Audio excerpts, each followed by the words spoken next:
So Doctor Who's back, and I want to talk about it.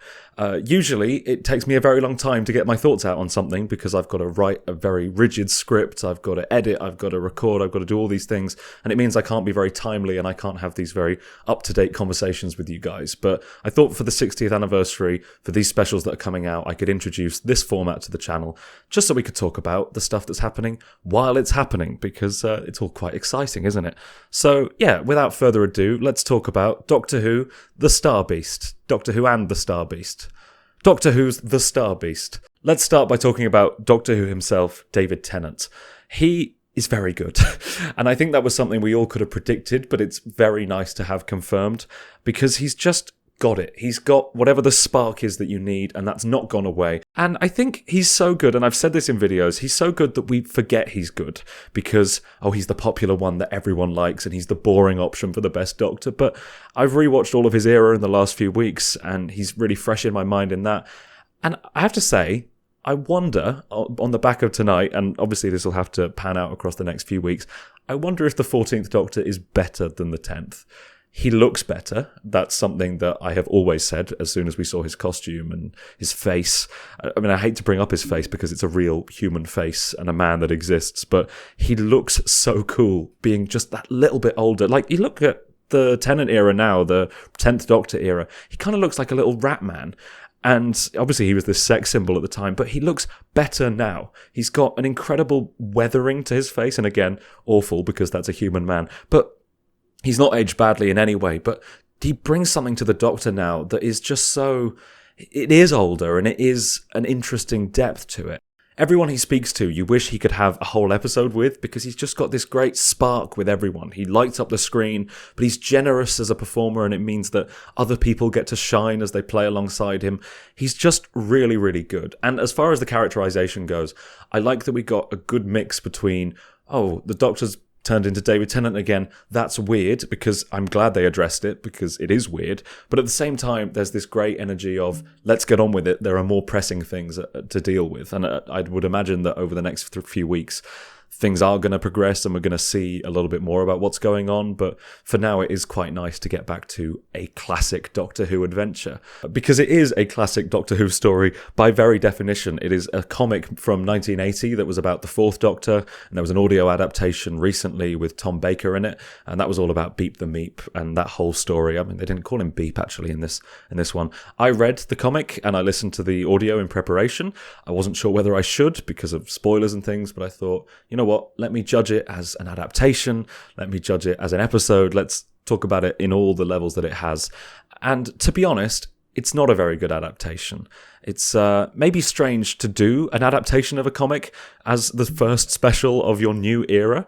It's not something they've done a huge amount. They have adapted the expanded material already. But I think it's even stranger to adapt something and also not really adapt it, because so much of that story hinges on the twist of Beep the Meep and, falls to the planet as, this helpless-looking alien who's being pursued by the Warroth warriors, or the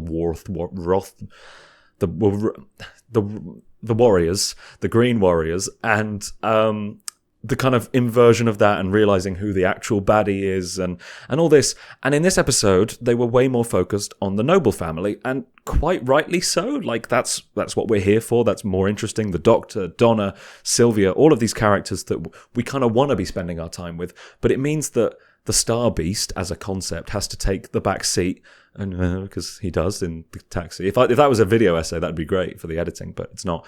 It means that the Star Beast as a concept has to be kind of rushed through and shortened down a lot.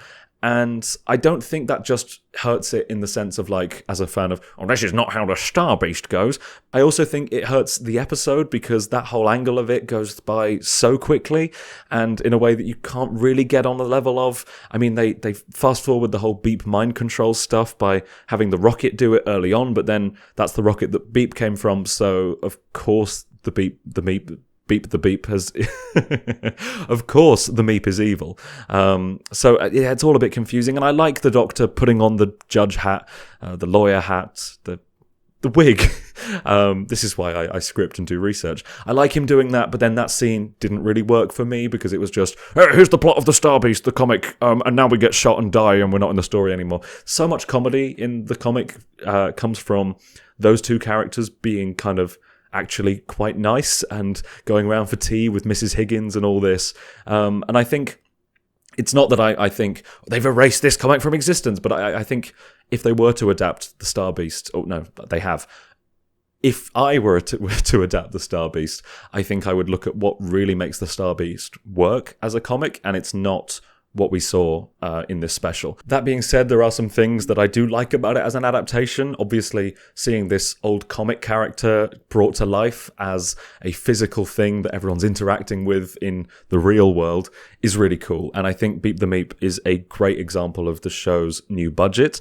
Russell mentioned it in Doctor Who Unleashed. They showed that it was this incredible blend of CG and practical, mostly practical, but with some really smart digital kind of adjustments and enhancements. Just a really great little kind of alien thing. And Miriam Margolyes is a really good voice of that, and getting the two sides of it as well, the cute and then the unhinged. That's really good. And I guess now that they've done this, they've done the Star Beast as the first story. This is a character that can pop up again, and I'd really like it if they did. I don't know if we settled on a pronoun. It would be great if the did come back. But as I said, as much as this is a good comic that I really liked, and you should all read in response to this, I think it'd be great if it could, shine a light on the expanded media like that. It doesn't matter. Beep the Meep doesn't matter. The Warath warriors don't matter. I think what really matters is that Donna is back and that her family is back, and we want to talk about them. Donna, for me, in this episode, was the standout.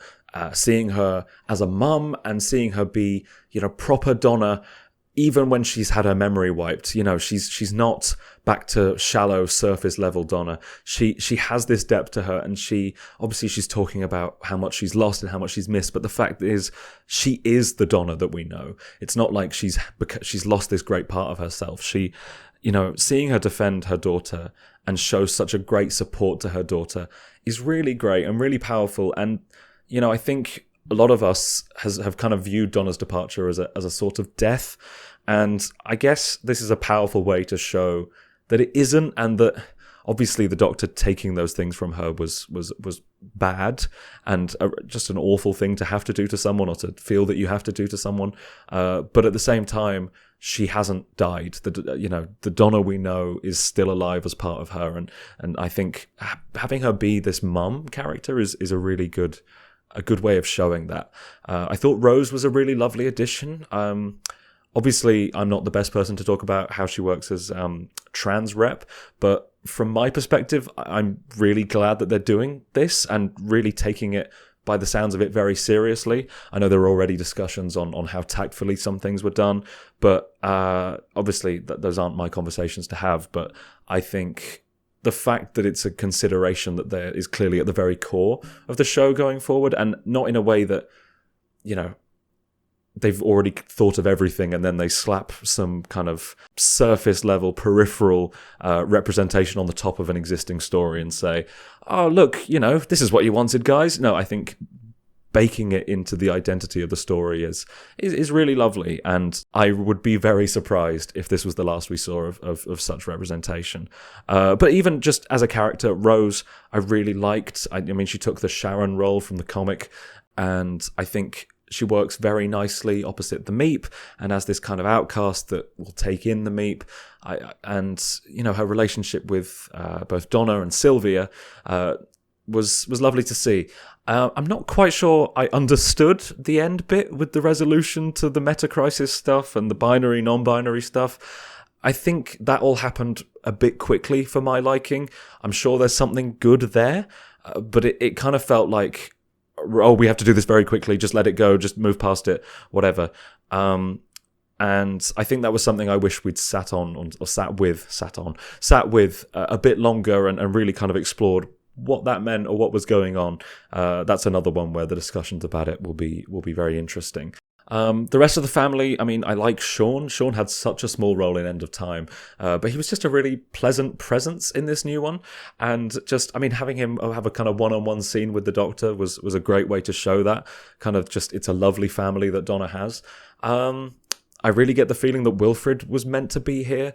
It would be great to have him, but just the mentions of him were really lovely, and the fact he's part of their lives and part of Rose's life, it feels quite lovely in a way. I mean, that's such a special character to all of us. It would be great if we do see him. I would imagine we will. I don't think they would have teased him if he wasn't going to pop up, but I wish he could have popped up more substantially. I mentioned Sylvia. I had more to say about her. I thought she was great. Probably one of my favourite things about it from a comedic standpoint. I think obviously she's taking care of Donna for a lot of it, but she does it in a way that's really fun. And I just never would have thought that the return of Sylvia Noble would have so much comedic and dramatic potential, but I think she was brilliant. And the fact that she's nice is another thing that, you know, it makes me glad that this exists. You know, like the fact that we can see a 15-year progression on a character that used to be quite horrible to her daughter and is now so nice and supportive to her daughter and her granddaughter. I mean, obviously she still gives Donna a bit of shit, but at the same time, she cares about her in a way that I think was hard to see in Series 4, and very deliberately so. And to be able to revisit these characters and their story, I mean, it's very Russell T Davies kind of soap opera, check in with the family, but I mean, that's special. That's, you know. Back to Donna, though, once the Doctor comes into play and she instinctively takes her place at his side, and you get these flashes of kind of the Donna that remembers, and just little things like calling him the Doctor when she didn't know his name, and you know, it's kind of behind the scenes, but it's processing in her head. I thought all of that was so effective, and Catherine Tate was really, really good, like just as good as she ever was in the show, if not better, at playing this layered version of the character. And I think there weren't many emotional beats that really got me, but just the fact she was there and doing this kind of thing, that really felt special. And that was something I was really glad. I mean, that's the thing. These specials are kind of ridiculous. They're a ridiculous thing to do. And I kind of theorized what they were all about in my David Tennant being back video. We know now that not a lot of that was accurate. And really, something like this shouldn't exist. The show shouldn't step back and do 3 specials as if it's 2008 again. But at the same time, I'm so glad they're doing it. I think there is a novelty to it. The fact that they've gone back is a new idea. And that's such cope, and I understand that. But it's true. Like, this is not a thing that happens. You don't go back. You don't look back. You don't become the old Doctor and revisit the old companion. These scenes with Donna, I'm so glad we have them, and they just wouldn't work without David Tennant. I mean, my favourite Doctor is not David Tennant, but just to have these reunions, and I think maybe this could sound like I'm writing off the idea that the Doctor is the same character, because, like, obviously David Tennant had all these scenes with Sarah Jane, despite not being her Doctor. But at the same time, I think having the two of them and the interplay between that is as important as having either of them. And yeah, I think it's great that they're back, and I'm really excited to see where it goes. So I guess if I'm thinking a little more like holistically and not just about every individual element that I liked or disliked, it still feels very much like a story of two halves. You've got the noble family side of things, and then you've got the, you know, the star beast, I guess, side of things. And as I said, the latter half kind of maybe lets it down a little bit, and it feels rushed, and it feels like, okay, we've just got to get this part of the story done so we can spend time with what really matters. The benefit of that is that the stuff that really matters is great, and especially Donna. I love everything that happens. I love her reunion with the Doctor. I love the fact he kind of gets two of them, one with kind of memory lost Donna and one with proper Donna's back, Dr. Donna. As I said, the resolution of the Metacrisis stuff was a bit messy, but I think the emotional side of it, that was still intact, and I'm proud of Rose, I'm proud of Donna, I'm proud of all this, that came across, even if the plot specifics didn't really. It's funny, I watched The End of Time yesterday, parts 1 and 2, and I think that's a story with some of the highest highs and lowest lows of all of Doctor Who history, because it's just a complete mess when it comes to Palpatine shooty laser master and all the Gallifrey stuff. It's too much. But then at the heart of it, you've got Wilf, and you've got the Doctor, and you've got all this great stuff, and I think this is a similar episode with maybe highs that aren't quite as high, because I mean it's hard to get as high as some of the places that story goes, but lows that are nowhere near as low, and lows that are still quite fun. So I mean, from that sense, it's a good special, and I'd almost say it's a great special to indicate that we're back. And I mean that's kind of what its job is. It's hey guys, Doctor Who's back. It's been away for 13 months or for a while, depending on when you dropped off. And I think fans get very upset at the idea of winning, fans back and winning people back to the show. But it's kind of something that needs to happen. I mean, I've not gone anywhere, but I think the idea that people can be talking to each other like, oh, Doctor Who's on tonight, let's go. No, I can't wait. That would be nice if that could come back. But I'm not done talking about the episode. Let's talk about some miscellaneous things. I've got my notes here. The bit at the start was weird. David Tennant stood there in the void going, I'm Doctor Who. Here's what you need to know for Doctor Who the Star Beast. It really felt like they had written the episode and built in the exposition that they needed for the previously on Doctor Who. He has that scene with Shirley, I think her name is, the new scientific advisor, and I think everything's covered in that, everything that you need to know. And Donna, you learn a lot through the kind of exposition, you kind of get a lot across from what the doctor says and what Sylvia says and all that. But then it's like they looked at those and went, not quite enough.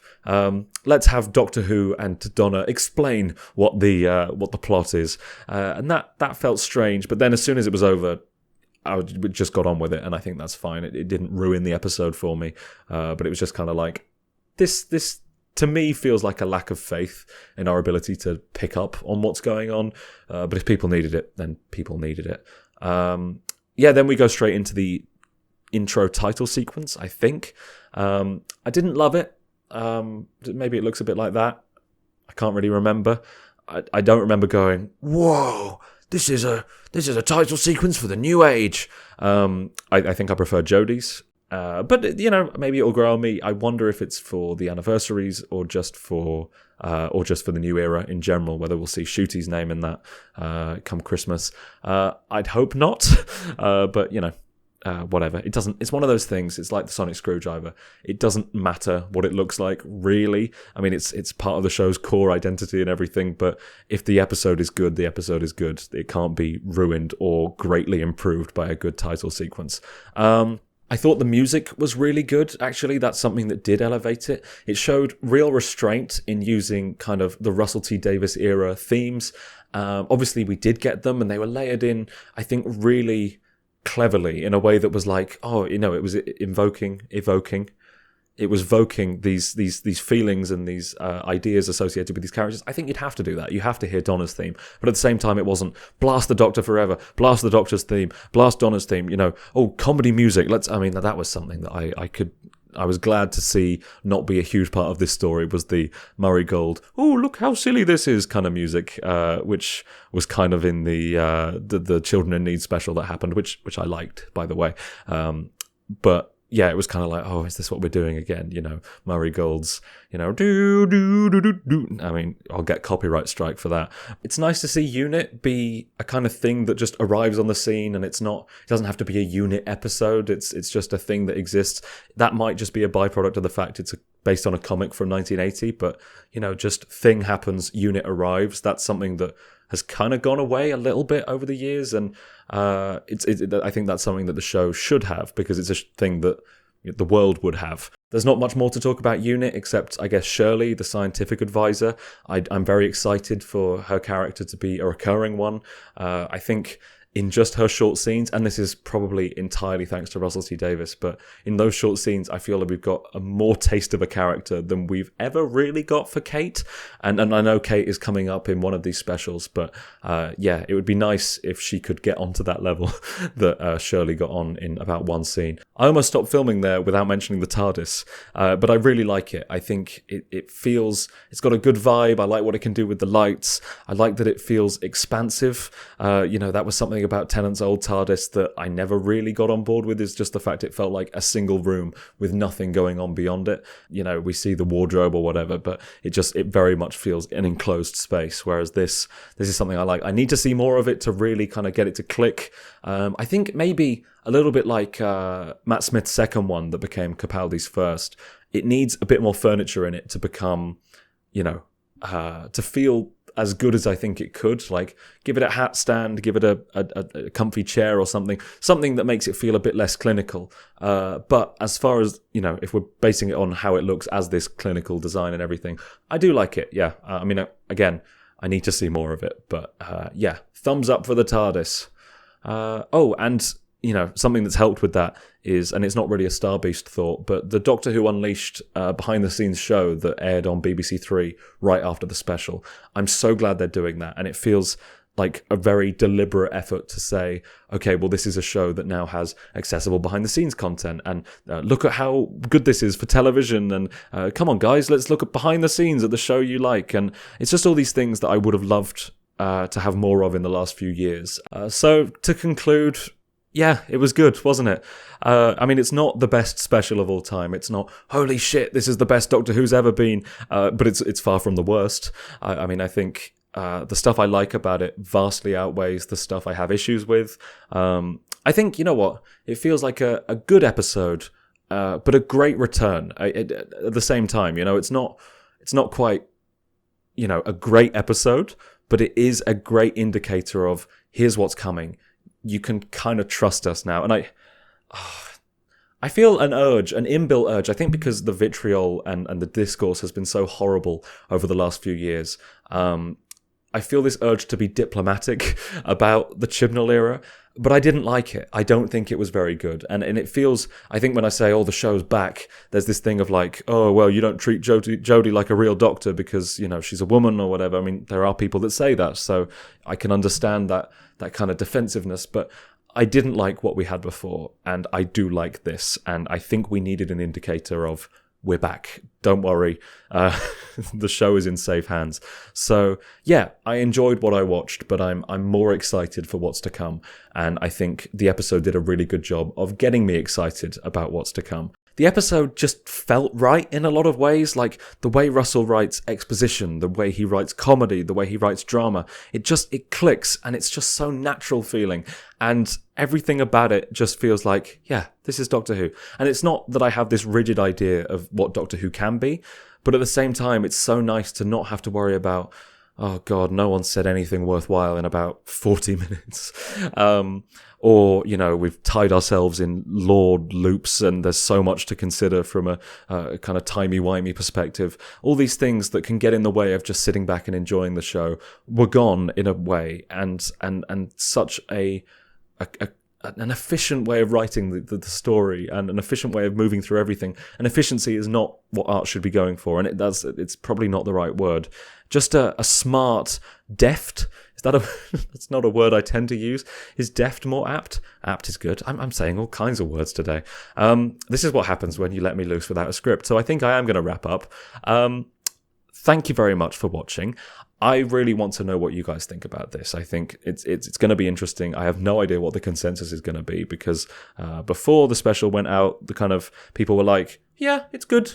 It's pretty, you know, standard Russell T Davies, and I understand that now. I mean, I think it's kind of a return, a promise more than it is a great episode on itself, as I've said. But yeah, I don't know if people are going to love it. I don't know if people are going to hate it. I know that the wrong kind of people are going to be angry, which is probably good. I mean, it's good that the show is doing the things that makes it angry, makes it being the mob.